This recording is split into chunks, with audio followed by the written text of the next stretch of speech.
in last episode, we were in the summer of 2021. I had done my first gathering, meeting some new people. A guy named Noah, that was just a year older than me, that had a freaking beautiful Maltese, and he was so strong in planche also. I also met Adrian, a ton of people from Paris. And this is how, during the whole summer with my best friend Hippolyte, we continued to grind so much until I even go from a kind of bad straddle planche to a big enough bad full planche. And that's on the return to school that Hippolyte had injured himself. And after a lot of struggle, he decided to stop for about 6 months in order to just recover from the thing. And during the meantime, he would do gym, musculation. But this situation revealed that our relationship, our friendship wasn't about calisthenics anymore. And so it just continued to deepen even more with a group composed by his girlfriend and his girlfriend's best friend, Laura and Georgia. And so we are in this situation in about September of 2021. It's a return to school, and I'm kind of alone in the calisthenics side of things. I'm beginning to talk to Noah, actually.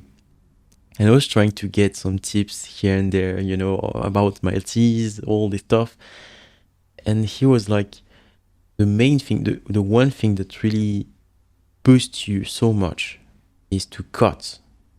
When you cut in calisthenics, your performances, it just skyrockets, literally. This is what the best are doing, like the greatest. This is what they use during the summer in order to peak so hard. And this is something I had observed on my own. I remember during the summer when I had done my first full presses that was so freaking bad form, I was kind of sick the preceding days, and I had lost a lot of weight. I was seeing it on my face. Yeah, so it makes sense. And then I thought, okay, let's try this for the winter. I'm alone. I have this lock-in mentality. Actually, I had not much reason to show all my progress to Hippolyte, as he was kind of changing his mind with gym. And so I was like, I will lock in for 3, 4, maybe 6 months.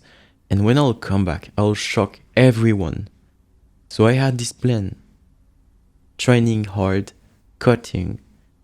And this time, compared to last winter when I kind of dispersed myself and dilute every ounce of energy I had with a dumped programmation composed by Victorian, impossible dips, Efesto, Maltese, planche, one arm front lever, touch, and pull-ups.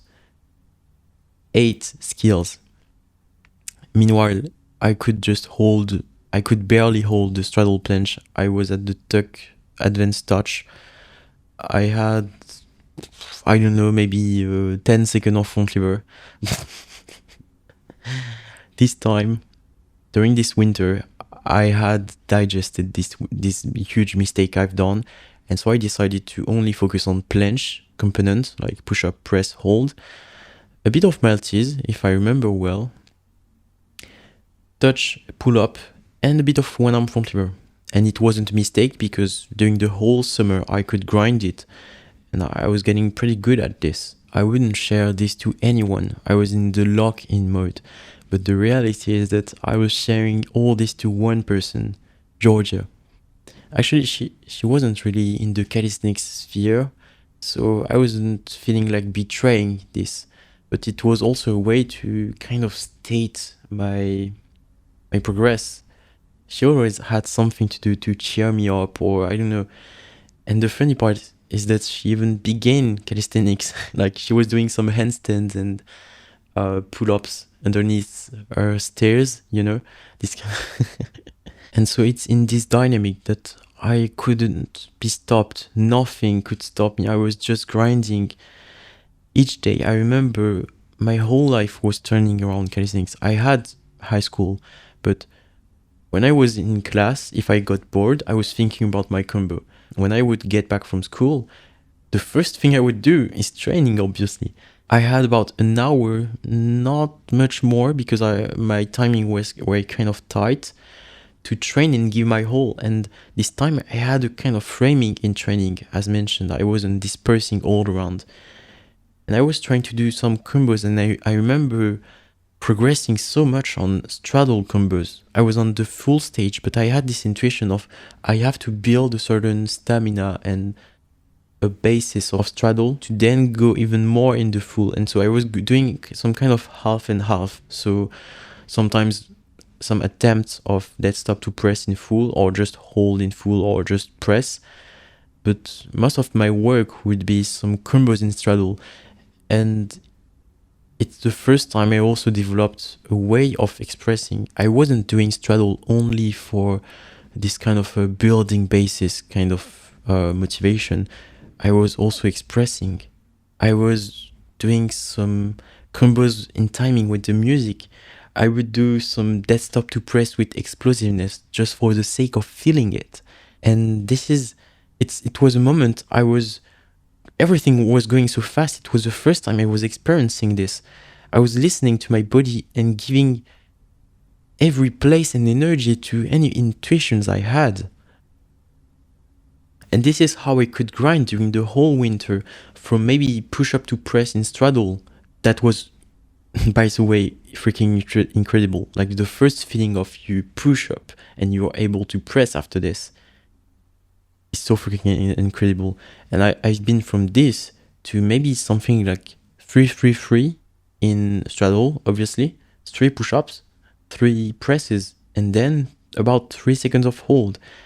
It was so freaking bad form, but in order to give an image of how I was progressing, and yeah, on the road of the 3-3-3, I had done maybe press, negative, push up, press. This is a kind of combination that really provides a feeling, you know? To me, this is the beginning of when you come to express yourself, because there is a huge difference between sets in which you just do hold, press, a maximum of press, a maximum of push-ups, and the intent of pushing in a certain way, choosing a certain component of the skill, and playing with the music, feeling it.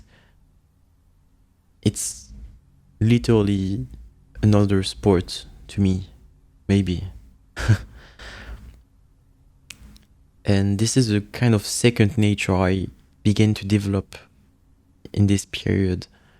On the pool side, I would progress gradually more and more on the touch side. I could mention that during the whole summer, I was kind of stuck to tuck advanced touch, which is kind of hard to see when beside this I had the full one-arm front lever. But this time I was getting closer to the one leg touch. And on the pull-ups, I could do several full pull-ups with a bit of keeping, but the overall form was kind of okay tier. And it's in this period, this kind of winter arc, lock-in period, that really few things could stop me, because some limitations I could have before, because I was living at my mother's house and she was kind of strict and not really comprehensive and cheering up my calisthenics dream. All this was balanced with dad, because dad in this period came back from Normandy. He moved back to Paris.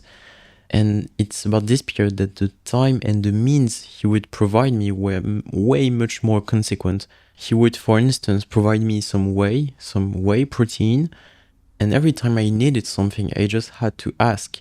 And this is something I wasn't used to, because first, he was far before, I was younger, but more than this, our relationship with dad was kind of complicated, you know.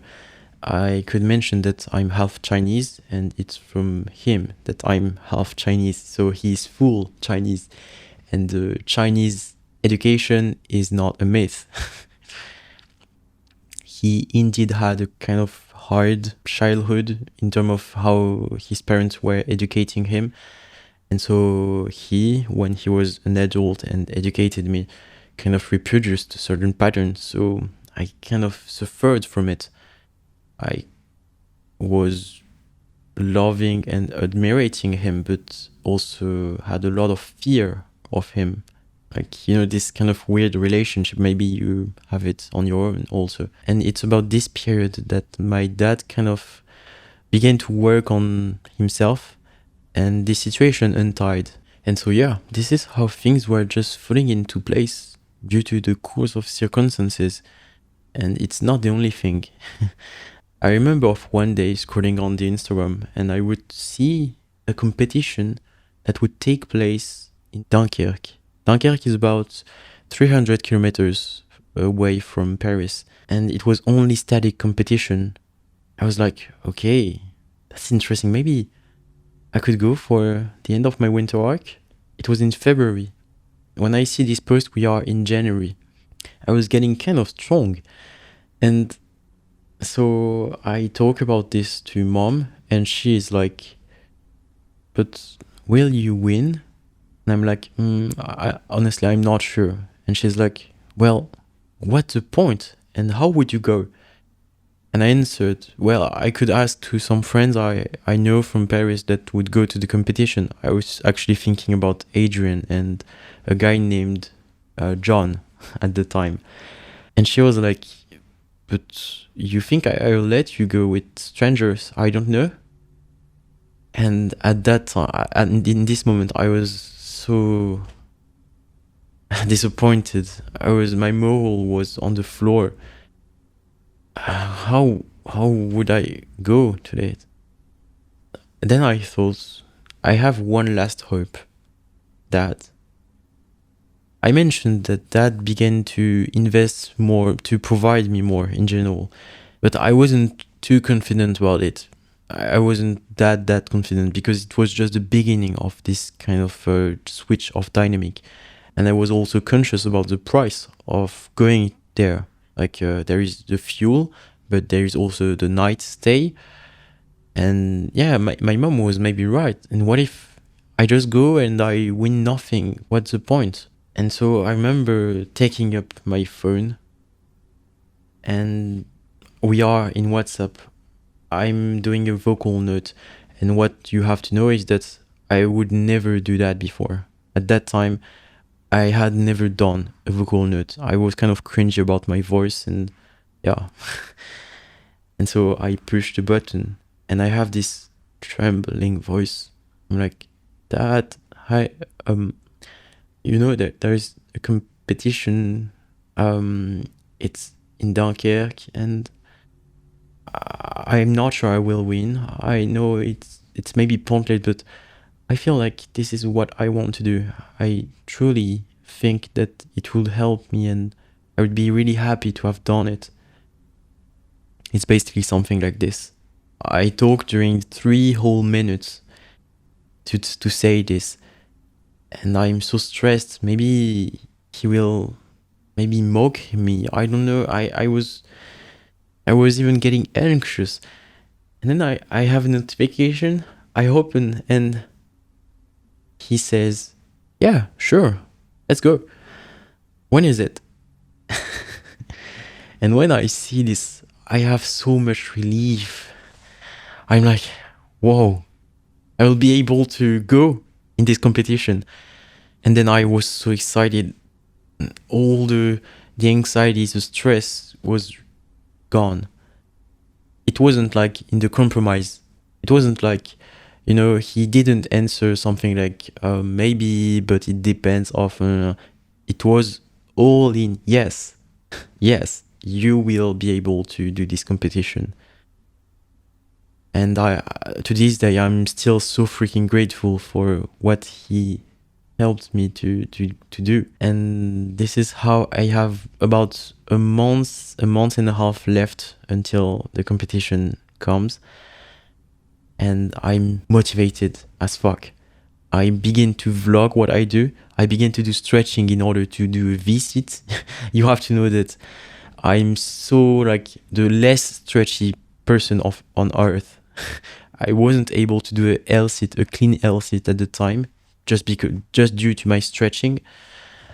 And so yeah, I had this goal of I'll do a V-sit so that I could do it in my combos with full planche extra. And I would vlog this, record my feelings on the day-to-day basis. I was so freaking motivated. I worked on a kind of strategic way of working on a specific combo in order to limit the amount of fail and hazard, basically. I would grind so hard on my one arm front lever. That was my strong point and way to differentiate from others. And this is how I kind of extended this winter arc. I had a clear purpose now. And it's about this period that I was first locked in. But more than this, I was also socializing with Hippolyte's new friends from the gym. I would go to the gym, and as I was cutting, I began in September, and it was really a soft cut. When I look back on it, it was not this kind of radical cut extra, in which by the end of a month or 2 months is you're already like pretty shredded.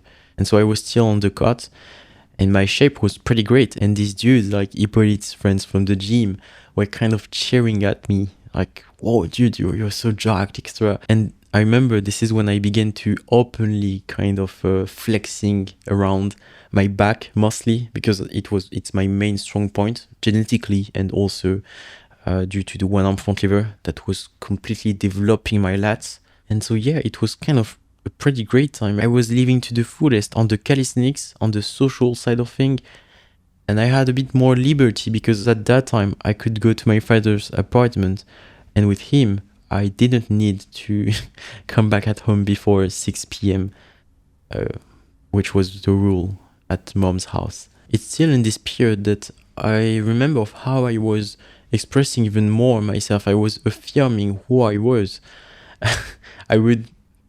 This is maybe cringy, but I would easily flex some front lever and one arm front lever when I was seeing a place to just hang on.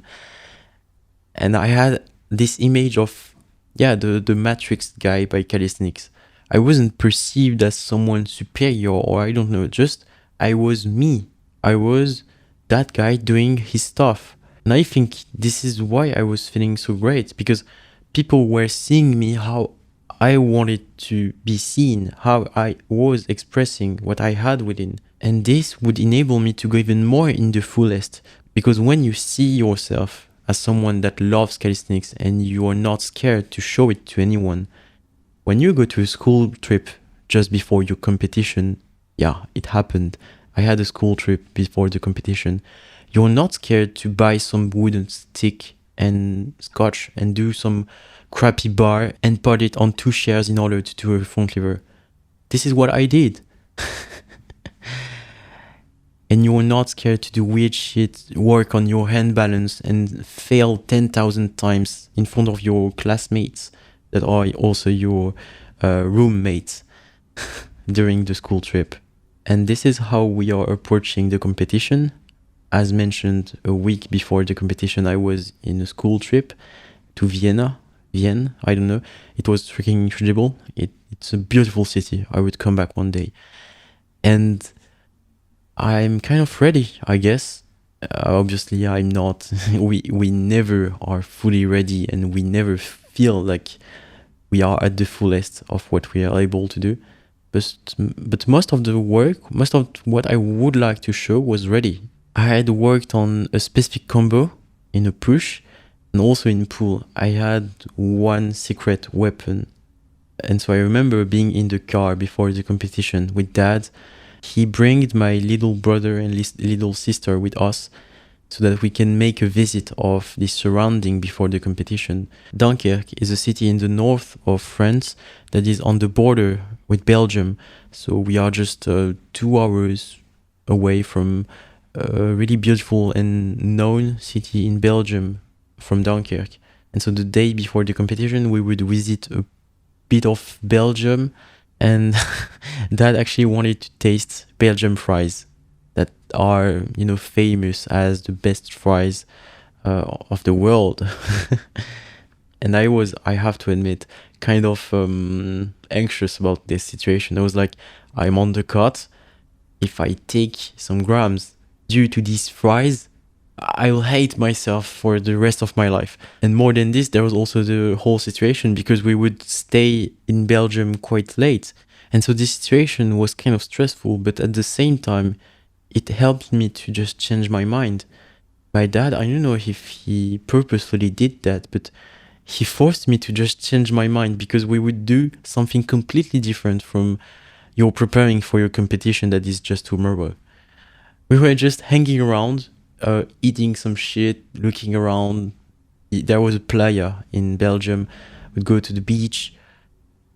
And when I came back from this little day trip, it was late and I had an idea of what I wanted to do like before the competition in terms of activation, night activation before the competition. And just after doing these little activations, I've done the last part of my vlog that never came out. And I saw a notification on my phone. It was a message from Georgia. She sent me something like, "Hi, Leo. I know that you're a bit stressed from the whole thing, but I know how hard you worked for everything you have now. And so just go for it. Don't stress. I know that you're able to do what you'll do. I wish you the best, courage, and a bit of luck." And yeah, when I see this, it warms my heart a bit. And I was so tired from the whole day with Dad that I just fell asleep. We arrived at around 9, something like so. And I remember of getting my athlete's bracelets, athlete's t-shirt. I was like, yeah, I am the guy. And so I prepare myself. In order to put a bit of context, the competition will follow the following structure. There is 2 categories, so freestyle and strength. But if I remember well, the strength category has a lot of participants, about 30, something like so. And so at the beginning, you have a pool, a pool in order to just do a selection of 16 athletes that would then do some battles. And so this is what we had to do first, because in the freestyle category, it wasn't the same. It was something like 16 athletes were already chosen and they just had to do the battles. And so we were, the strength dudes, the first to go. And I remember like warming up and walking around, doing some rounds and rounds. I would go also to the toilets back and forth in order to release a little nuggets every 30 minutes. And a guy saw me. He was like, "You're stressing, right?" And I was like, "Yeah, a bit." And he was like, "Bro, just take this as a training. It's do not stress. Just when you will touch the bar, you are as if you were in your training." And I was half listening to him, half it kind of entered in my mind. I have to admit, even though I had the arrogance, a bit of arrogance to not listen to him because I was still in this mentality of I am a self-made extra, this helped me to some extent. And I see people passing. I see a lot of people just failing. It's in France. In French, we say hécatombe, like people dying one after another. And I have to admit, within me, it developed a certain confidence. The more people were failing, the more chances I had to go to the next step. And the order in the pool was by alphabetic order, and my name is Wang, so W, it's the last. So I was seeing about everyone just and there was one guy that was completely outlier compared to anyone. A guy that like he had begun 2 years ago, something like so. Maybe 1 year. He was able to do some spam of push-up in full planche to press. He also had some rings, some touch front lever. He was so freaking great. I was like, damn. But I still have hope. Yeah. But I still have hope. And quickly I just refocus on myself. And my turn is coming. And I begin with the front because this is my main strength, you know. I could bring my own bar to the competition, like my 1 meter large bar that I had a year ago. I could bring it in the car with Dad. And it's on the very same bar that I would do my combos in the competition. This was a huge chance. I don't know if you realize how lucky I am, but the organization was glad that I bring it. So yeah, everything was going on plan. And so I go underneath. My plan is clear. I'll go for one arm front lever.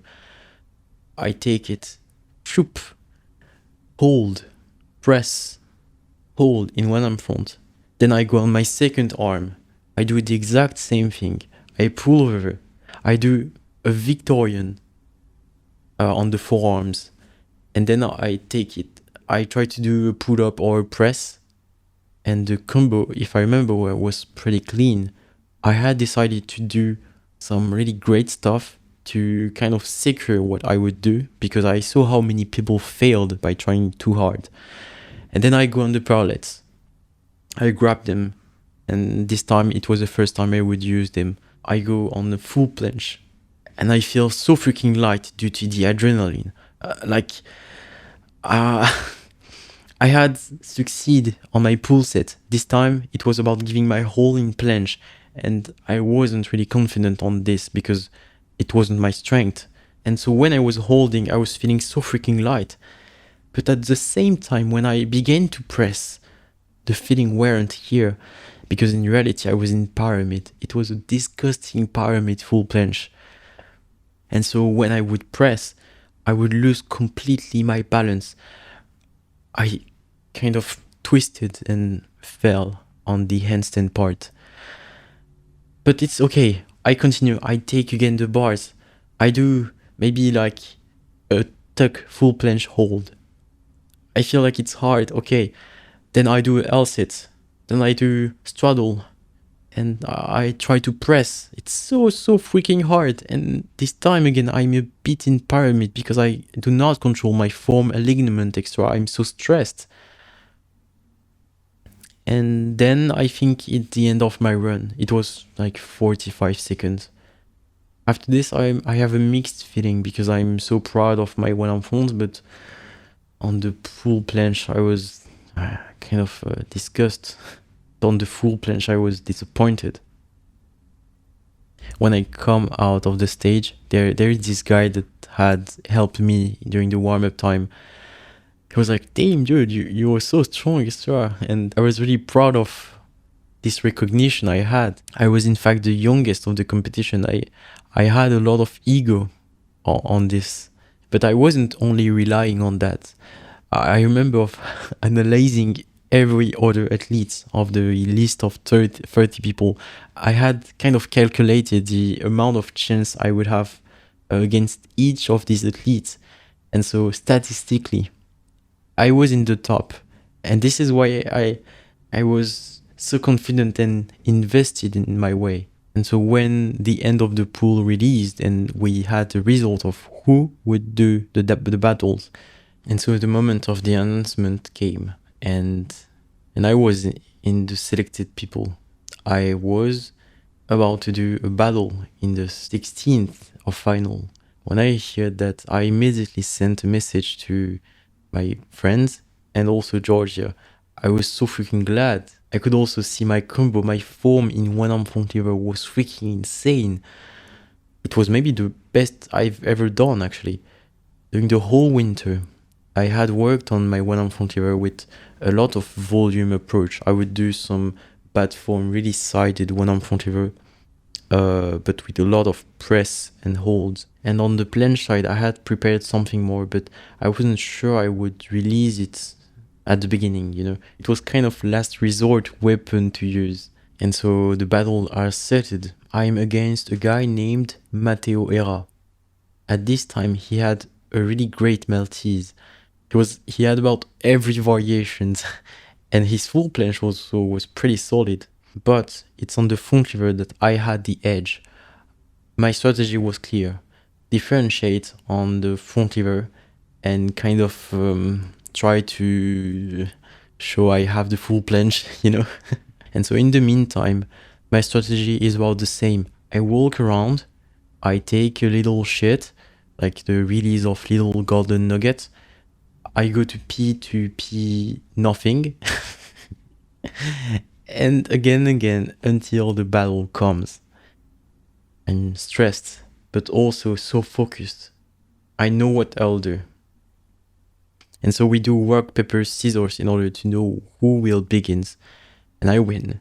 And so I go, yeah, go ahead, go ahead. And so before he begins, I see two of his friends coming on stage, and each of them would take a dip bar, like the decathlon dip station, and they would put all their weight on it. I don't know if you see the position, but it's basically in order to do Maltese on pole. It's a variation that is really impressive and that also enables to do some kind of, I don't know if it's Zanetti. It's a bit more harder than Maltese, or at least it's a really interesting variation. And I'm like, damn, oof. So he will go for this, really. And so his round begins, and he indeed goes for this kind of a Maltese kind of elevation in on pole. And I'm like, whoa, dang. Then he goes for a Maltese, pronated Maltese. And then he takes the exact same bars and he kind of begins to do a Dragon Maltese. And I'm like, I'm cooked. But he fails. And I see he kind of loses his control and he's like looking around and kind of panicking. And so he goes for a full punch and a press after this. And he kind of fails the handstand also. And he continues to come back. Maybe on the Dragon Maltese, he just failed a couple seconds before. And he fails again. And I see this, I'm like, no, I have a bit of, relief, but I'm also feeling him. It's hard to fail that much. And that's basically how his turns kind of ended. And I'm like, okay, that's my turn. So I refocus.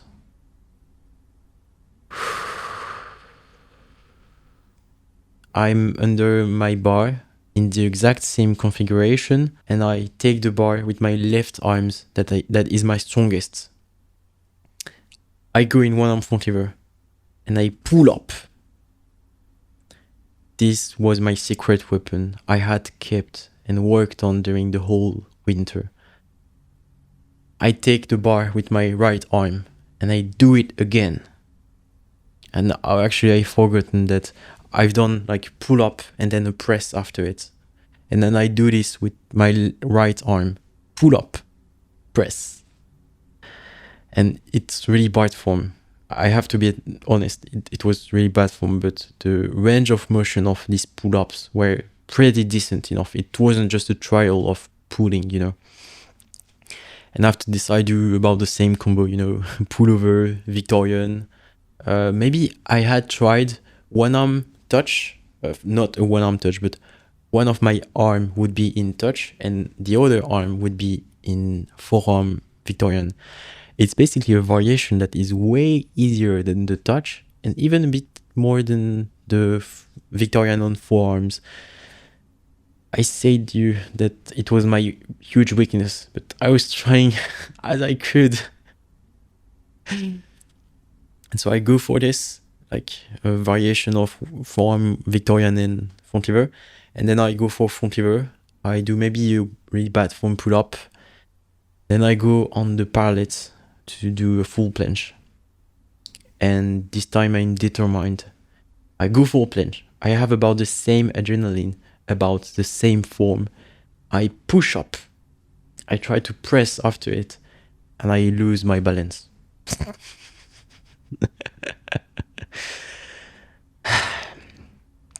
Bro did something he doesn't master on bars he doesn't master in a context he doesn't master himself. So he obviously failed.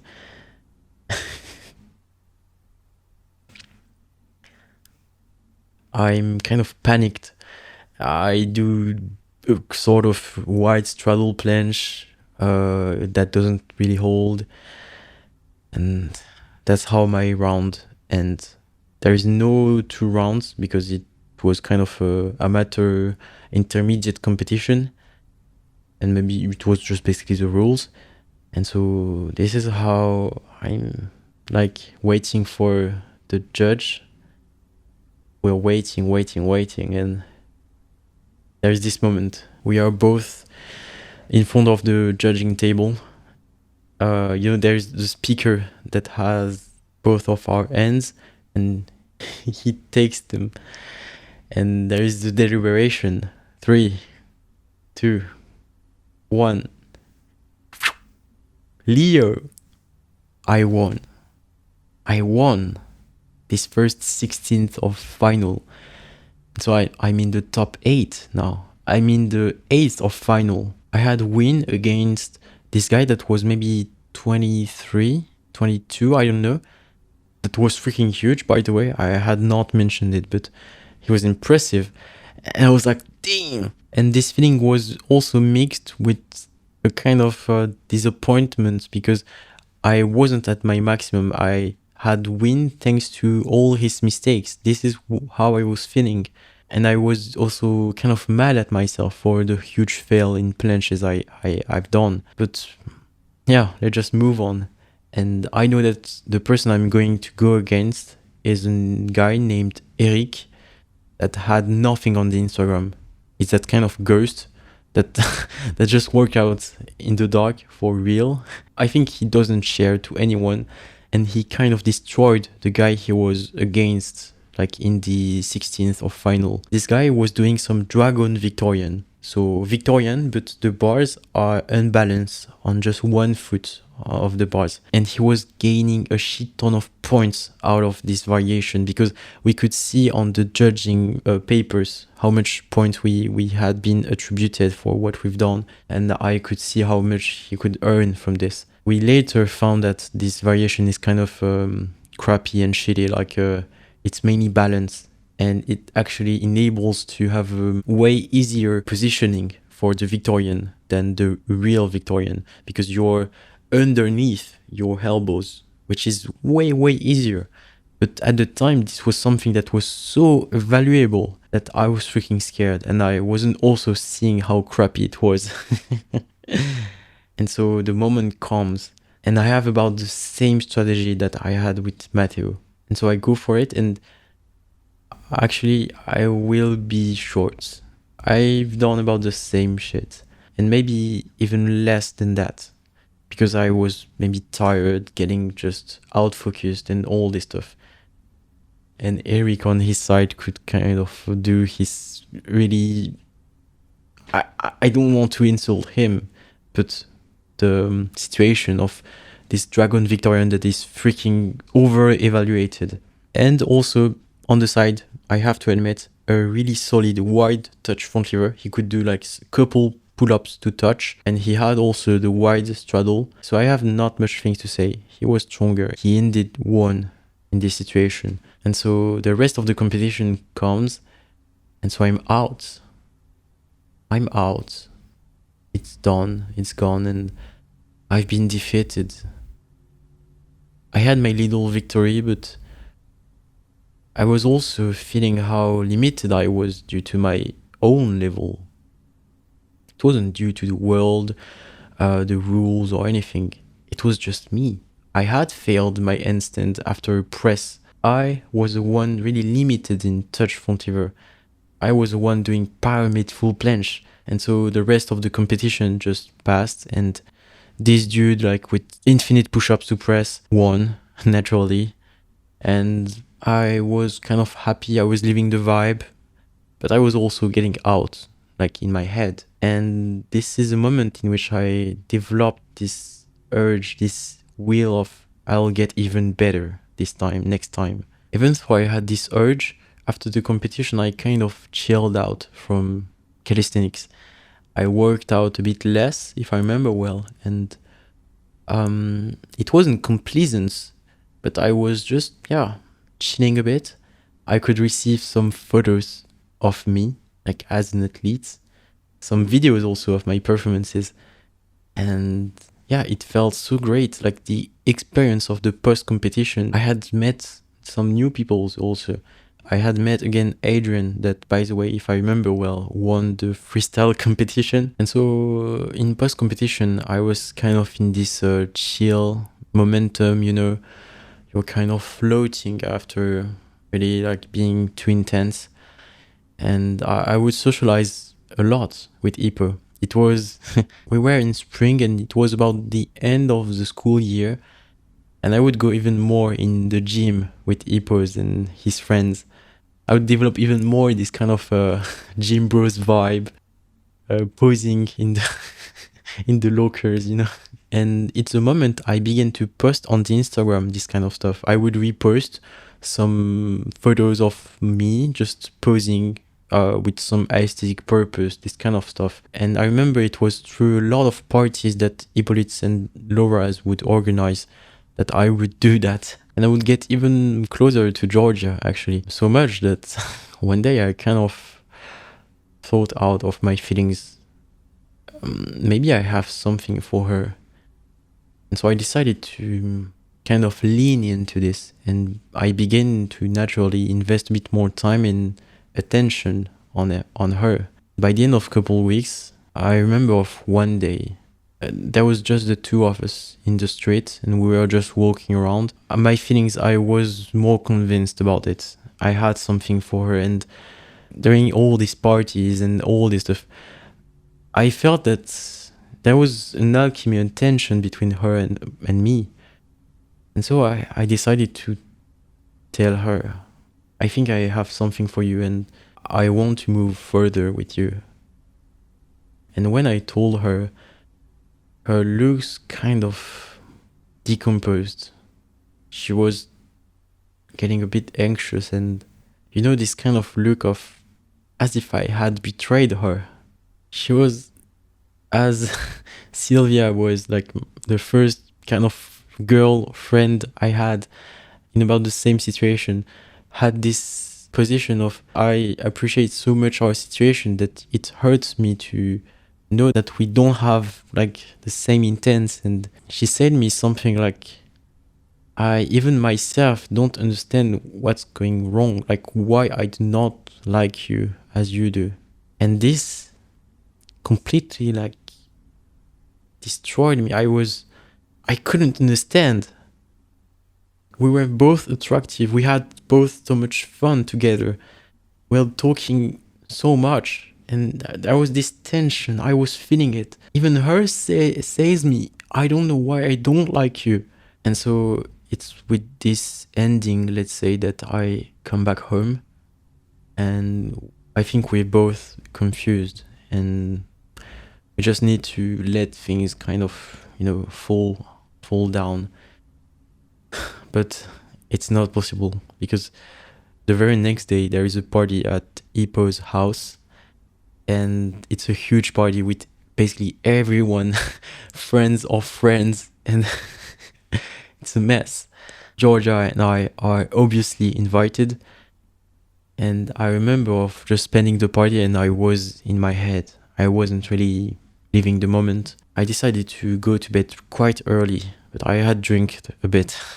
I had done like some dumb stuff with the gym guys of just putting out the shirt and posing, doing some stuff, and yeah.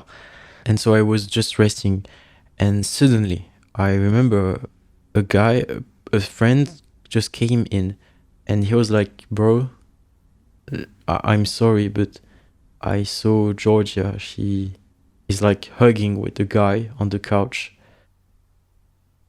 And when I heard that, I was tired with some alcohol.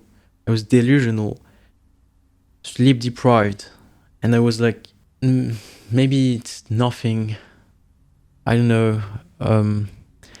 It's not real. Like it's just a mistake, or I don't know. And at the same time, I would just switch and being like, yeah, she just doesn't give a fuck about me. She just doesn't care. And this is how I decided to isolate myself. This party was at my best friend's house, and there was one room that no one could enter in except me, because I had his confidence. And his mom's room, which was the restricted room, there was also a bathroom. I would sleep in that bath for the whole night. It was so freaking cold. This bath was so uncomfortable. It was maybe the worst night of my life. When I just came back from this party, I was just feeling like shit. I don't wanted to leave. I just wanted to lay on my bed for a week.